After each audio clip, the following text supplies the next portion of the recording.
Fear Factory, new album coming out in June. Obviously, it's ain't the same band. You and I are huge fans of theirs. You definitely, probably even more so to some degree. Um, you know, they they are easily my top 3 or 4 bands of all time, but Yeah. they are the most frustrating band I've ever followed in Yep. terms of this is the most disorganized band in terms of their legal shit I have ever seen, and it's not even close. It's frustrating. So, do you want to go down that rabbit hole for a little bit? Because Let's do it. I got some stuff. So basically, this is what I've gathered, right? Because occasionally I'll just kind of troll around and see what's going on, check up on things. I had a 30-minute Skype conversation with Burton a couple years ago now. Right. So I talked to him kind of in length. I tried to actually exclude Fear Factory from the conversation, believe it or not, because it wasn't essentially the Watchers thing. Mm-hmm. So out of respect for him as an artist, I tried to not oogle over Fear Factory because I know he gets that a lot. It's like, hey, but they're amazing. Yeah, they are. But the thing about it is, like, just like we just talked about, he's in a different place in his life. Burton. And he'll even tell you he's not a metal guy, and he hasn't been for a long time. If you follow his Instagram, which I do, you'll know that. Yeah, he's not a metal guy. Yeah. And so, basically what happened was he got the band back to, him and Dino put the band back together in 2009, right? Right. And so we got Mechanized in 2010, which, hey, that was probably one of their best records ever, dude. Who would have thought that banger was going to come out, my favorite, right? personally, but yeah, it was insane. It was a really, really amazing album. But apparently what happened, and it had a lot to do with personal bankruptcies kind of affecting how the band could move forward. So again, I'm kind of paraphrasing, and these are just the bits and pieces that I put together. Burton he declared bankruptcy, and he didn't list, because when you declare bankruptcy, you have to list all of your assets, like everything. Like this cigar that I'm smoking right now, it still exists. It has to be listed on my bankruptcy report. So if they want my half smoked stogie, they can take it from me, if they feel that they need to.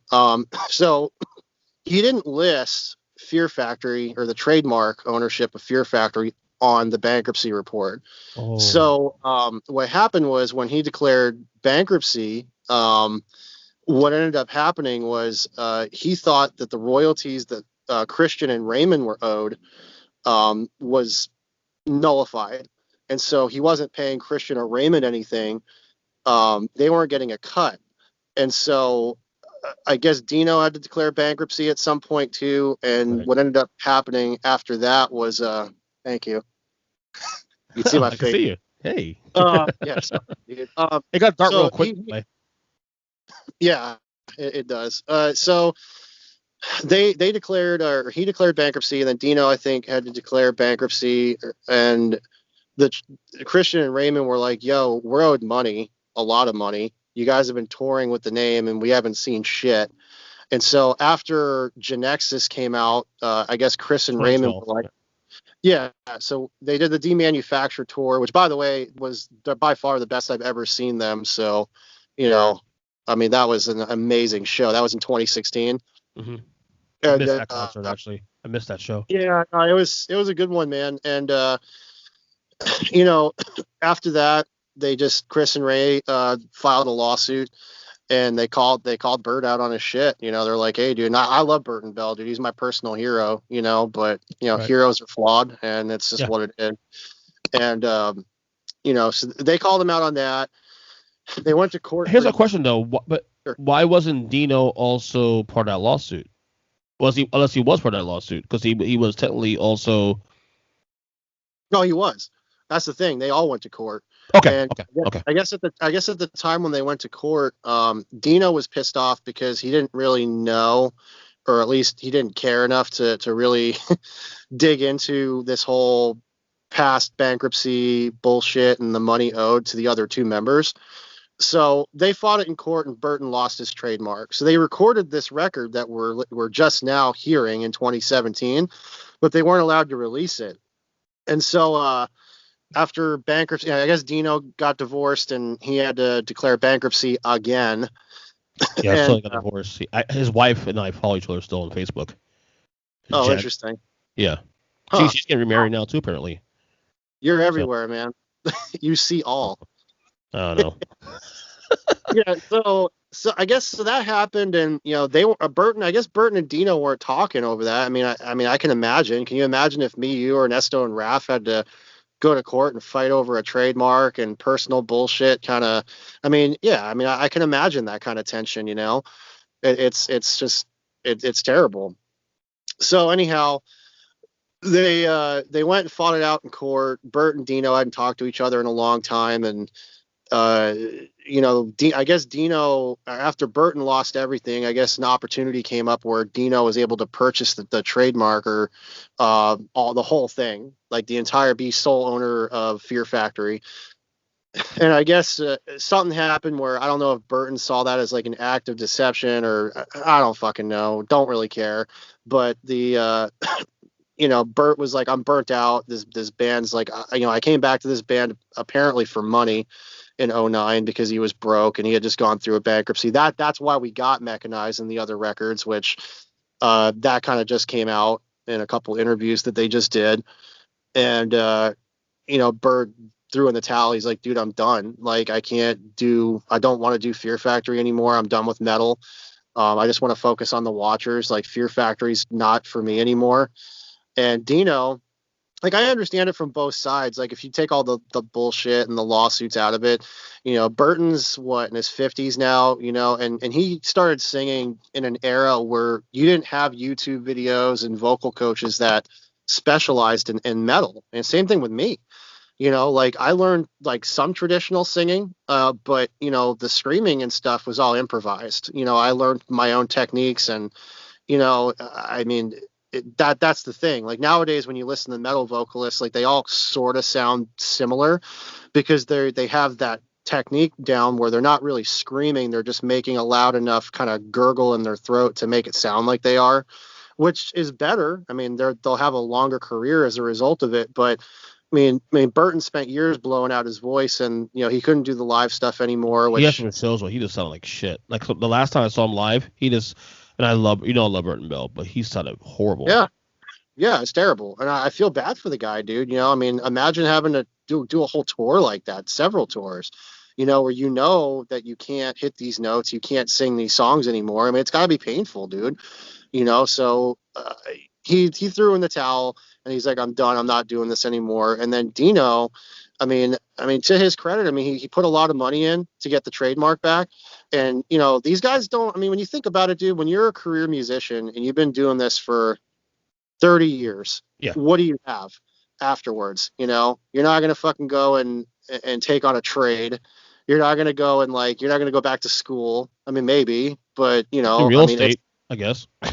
yeah. So I mean, yeah, real estate. That's a good one. But the thing about it is like that's what he has.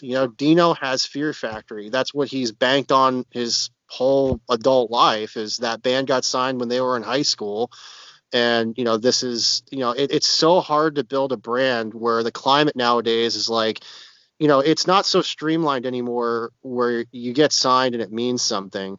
Now you're in a climate where if you're a musician and you want to make it, if you're that fucking crazy, you almost have to be as good, if not way better, an entrepreneur than a musician in order to find clever and unique ways to monetize your music um, in a way that makes it sustainable. I mean, and I don't even know. It it seemed to say that when we were doing the band together 15 years ago, that was the last chance to really do it in a way where it was traditional. Yeah, and even then it was on the decline, dude. I Yeah. mean, like, even then it was on the decline. Like, getting signed back then, it still didn't mean that you were going to be successful. I mean, a lot of bands got signed and dropped and ended up in debt to the record labels, because they put all this money in, and it's basically a loan. So it's like, you have all this outstanding money and it's like you're not making any money. And this goes back to what my original point was, like, when we talked about like growing up and like, I could not imagine myself like right now, if somebody wanted me to be a touring musician right now, Like, you'd have to pay me a guaranteed 6-figure salary, which isn't going to fucking happen today. Obviously, it's not from an ego position. It's from like, Security. you cannot pay me enough money to be away from my family that long and not have anything to show for it. Right. And it's the same thing with the other guys in my band. Jay and I talk about it all the time, where it's like, I want to be in the comfort of my own house. Like, I don't mind playing shows out of town here and there if that ever were to happen. But, it's no label can afford us. And that's, again, it's not egocentric. It's just we have lives, we have bills and responsibilities and things of that nature. And I think for Dino, he has an established brand where, he might, who knows, it might be good, dude. I mean, I'm personally skeptical, but it has been done in the past with limited success. I mean, Killswitch Engage, for example, they did well. I think from a fan, I know this isn't going to happen, but I think from a fan perspective, if I could have it my way, I'd say release the record, do one more Fear Factory tour, farewell with Burton, and then throw in the towel. It's not going to happen. No, But I I'd think love to. Burton looks done. I go on Instagram, I see him. He looks like disconnected from all that. Yeah. Well, I mean, he's got, I think, 3 kids, and he's got, I mean, his whole thing is that he's over all of it, dude, and you can't blame him for that. And you can't blame Dino either. He has this brand where it's so hard to establish a brand like that in that genre of music already. But he has this brand where, okay, like, I don't have Burton, but I still have the name. So I can still tour with the name and my notoriety and maybe make some of the money back. So from a business perspective, it makes sense for him, and I hope he's successful. I mean, who knows? Maybe he'll get a new vocalist and it'll blow us all out of the water. Maybe it'll actually be like really good. Who knows? So the lawsuit that Christian and Raymond filed back in Mhm. 2016, did they get anything out of that?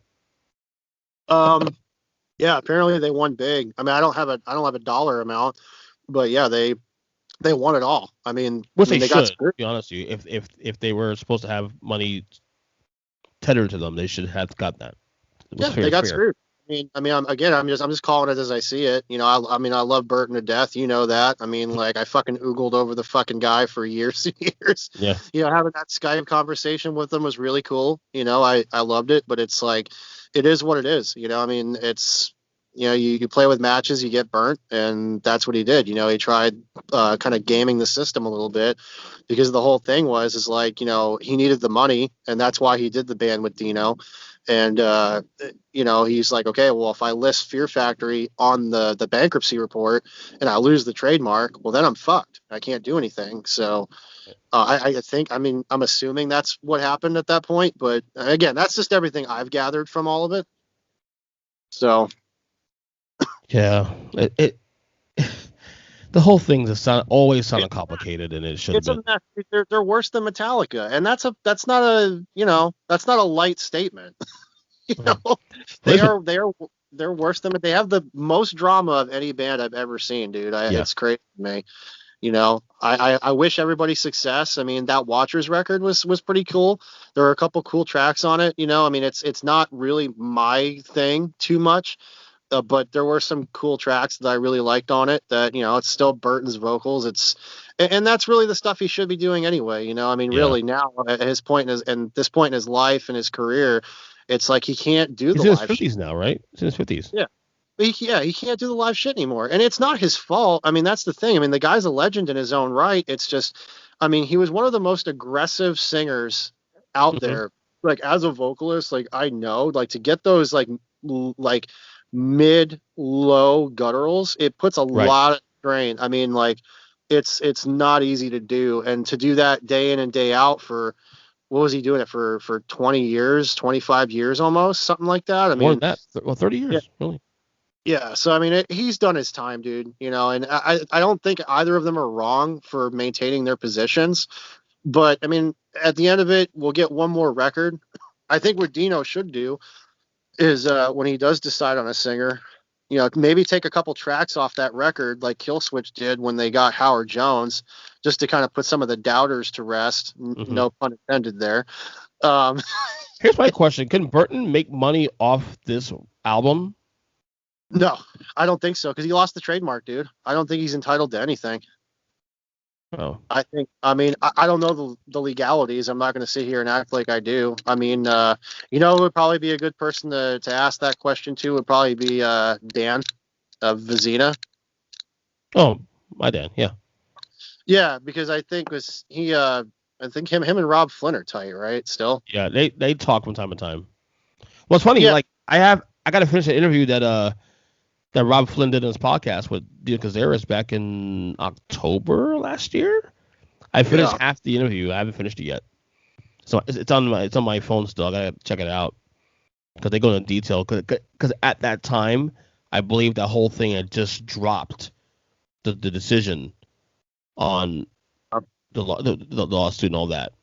So Yeah, I mean yeah. they were communicating. I mean Burton and Dino. I mean they hadn't talked in 3 years since like the lawsuits took place, because obviously it's going to put a strain on them too. I mean imagine like you're getting So they're ready to. not cool either. Burton and Dino not cool either. So they're Uh, not cool. oh no, no. If you go on Dino's Twitter, and the thing about it is like Dino's always been notoriously hard to work with. So it's kind of Yeah. like Oh yeah. I think the truth is somewhere in the middle, as it usually is. But like um he's always, everyone that's ever worked with him, has always said like, dude, the guy's a fucking piece of shit scumbag that's like impossible to deal with. Like he's just not, and he'll kind of come out and say his piece and whatever. I mean, so I don't know, man. I mean, it's kind of beyond me, Yeah. but I mean, it is what it is, man. But no, they weren't cool. I mean, ever since the lawsuits happened and all that whole thing took place, it was, they kind of lost contact. I think they said the last time they talked was like early 2018, Wow. and it's 2021 now, and this record's just now coming out. So It's funny because they don't talk, and none of them talk to the other two original members, Christian and Raymond. So no one, the whole band is just fucking a whole pile of shit. It's just like no one really has interest in talking to each other at all. It's really it was sad how the band's well, it's turned all out. attorneys, man. I mean, imagine that, But I mean, at the same time, again, it goes back to what I said. There's a lot of earning potential on the name alone. If you say Fear Factory's coming to town, I mean, you're still going to pack a house. I mean, that demanufacture tour that they did at El Corazon over here in Seattle. I mean, you couldn't squeeze another body in that place. And El Corazon's it's a decent sized club. It's bigger than the Culture Room. So I Mm. mean, they had a full house. I mean, they had a really successful last tour with Burton. So I mean, it's a positive note to end on. I think. I mean, it was really well done. I mean, you could tell that they had to kind of dub vocals in for him, like the cleans and stuff, and Yeah. you could tell that he kind of had to resort to doing that, which it is what it is, dude. That's just the music industry for you. Yeah. Singers blow their voices out all the time. I know. Yeah. Yeah. So So I'm looking at now at the album. It's still only one song released so far. It's Disruptor, which is yeah, solid song. yeah, it's a good track. I like it. It's I think the full record's coming out mid-June, so we only Yeah. got a month. 14th. Yeah, so we'll have a full record here shortly, so it'll be interesting to hear it. I mean, I'm excited. I mean, I'm grateful I'm getting one last album out of Yeah. it. I didn't even expect it. Right. Neither did I. After all the initial talks where the band had kind of fallen apart, and Christian came out publicly and he's like, they lost the trademark, it's over, it's done. Because he was the one that kind of announced the breakup. Because I think what happened, from what I can, again, this is from what I can gather, none of Mhm. this is entirely substantiated. This is just me being an internet lurker and just kind of digging into it occasionally. I think Christian and Raymond offered, like, hey, if you guys are interested in doing the band together, we'll drop all this shit and we'll tour as Fear Factory. And I guess Burton and Dino told them to go pound sand. So, Hmm. oh well. It's funny if hypothetically that worked out, where all four guys worked out a deal to just do one more tour, dude, they make a lot of money on that. I think, especially coming out of COVID. A lot of Especially people would, coming out of COVID. yeah, a lot of people want to. I mean, dude, the demand for the original four is actually really high. I mean, it's, I actually thought the best lineup of the band was with Hoagland, dude. Mike Heller's really good on drums, and he's a really, he's Mhm. a cool kid. He's super humble, but like when they had the monster powerhouse lineup that was Byron Stroud and Gene Hoglan, it was Yeah. like, holy shit, dude, these guys aren't fucking around. And so when they came out and they did all that with Dino, and I mean, it was kind of like, they breathed new life into the band, and then the Industrialist came out, and ironically, what's funny is I hated the Industrialist. Like I hate the Recharger, the single I thought was really good, Yeah. but I didn't like the record at all. I thought it was really just, I don't know, it was just it felt lifeless to me, and I it like wasn't Rise of just the Faith. That's it. yeah. I didn't, even it didn't have anything to do with the program drums. I mean, it was what it was, but it was just the actual songwriting and how they structured it just didn't hit home with me. It sounded like a bunch of Fear Factory B-sides. Yeah. So I mean, and then Genexus came out, and I'm like, okay, this is a cool record. I liked it a Genexus lot. I have not really listened to Genexus much to really get a true like feel of the record. I need to listen to a record again. I have heard a couple of songs, obviously, but I haven't really having a chance to really hear it. So It's much better. It's much better than the Industrial. It's not I as good agree. as Mechanized, but it's Recognize much is better than the amazing. Industrialist. Recognize is my favorite record over there. Period. So even more Yeah, than obsolete, which if you can believe that shit. yeah. I liked Archetype. I did. For what You it was can't at find that those time. records on anywhere like Archetype and Transgression. You can't find those records anywhere.